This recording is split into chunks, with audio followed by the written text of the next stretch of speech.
In this video, let's cover the situation where the counterparty signs the agreement outside of the DocuSign eSignature process. Well, here we are inside CLM in the document preview screen.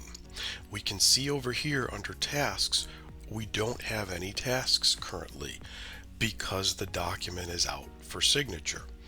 As we look at the activity, we can see that we're in the wait for signature step. And that's exactly as designed because we've reviewed it and now we've sent it. But the counterparty has chosen not to sign it digitally, and some counterparties do that. Well, what are our next steps? Well, currently, since it's locked up in the wait for signature step, we can't claim it, we can't do anything of that nature. So what we're going to do is we're going to go to the Actions menu, and depending on how your user is configured, you should see a feature called Cancel Signature. Now, if you do not see this feature, it is possible that only admins are allowed to cancel. So this is something then, if you do have access to it, we're just going to cancel the signature. And what that effectively does is it blows the lock off the file. Now we're going to want to refresh our page here.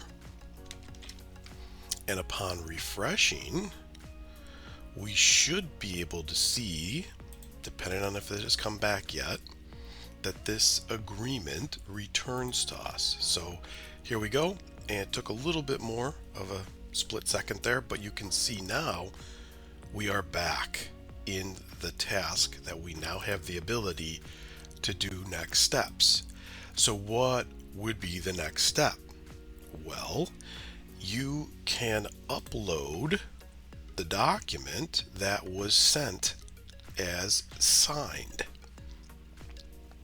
You, again, if you don't see this feature, it's very possible that your persona does not have this permission. It is something to then ask your admin for, or perhaps the company has figured out what they wish for you to do in this scenario.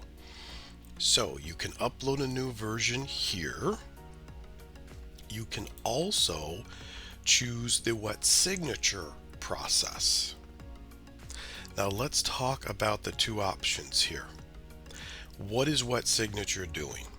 Well, wet signature is going to direct you to a step where instructions would be to upload the agreement.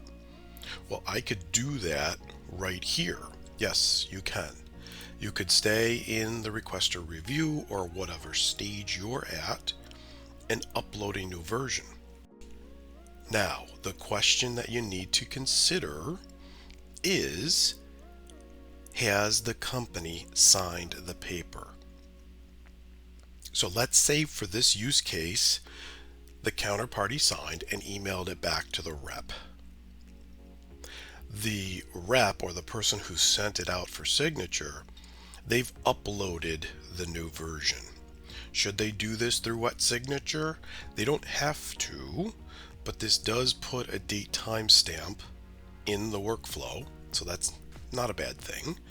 But at this point, they're not ready to end the workflow because the company hasn't signed it.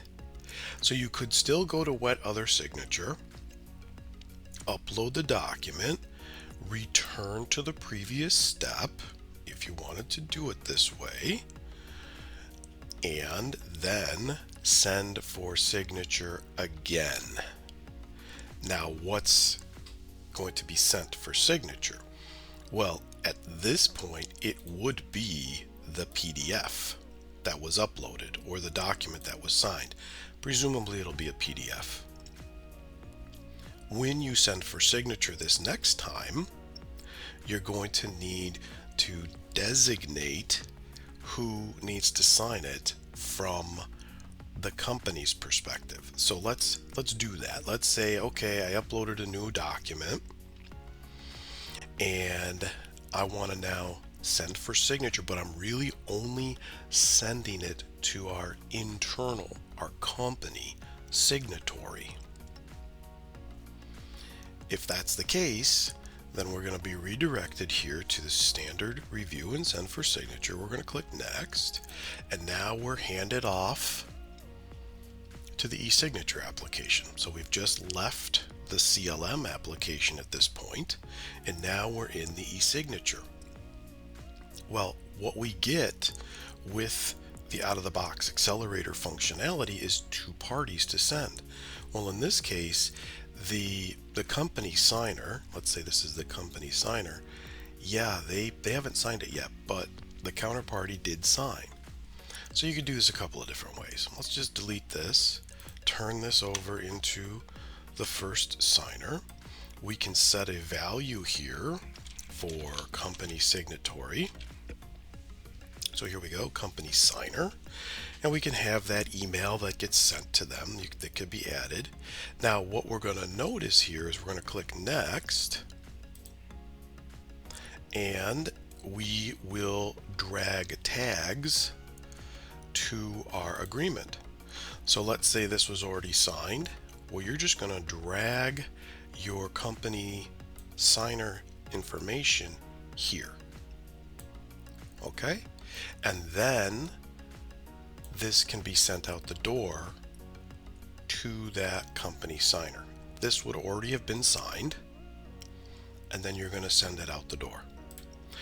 Now, this is out for signature to the company signer exclusively, and when they sign, the workflow will be completed. One thing that you'll have to watch for is because this was signed outside of the full eSignature process, it's possible that some of the attribute information, as well as information written back to Salesforce, may not be completely correct. Therefore, a human should review the values of the signatories. Thanks.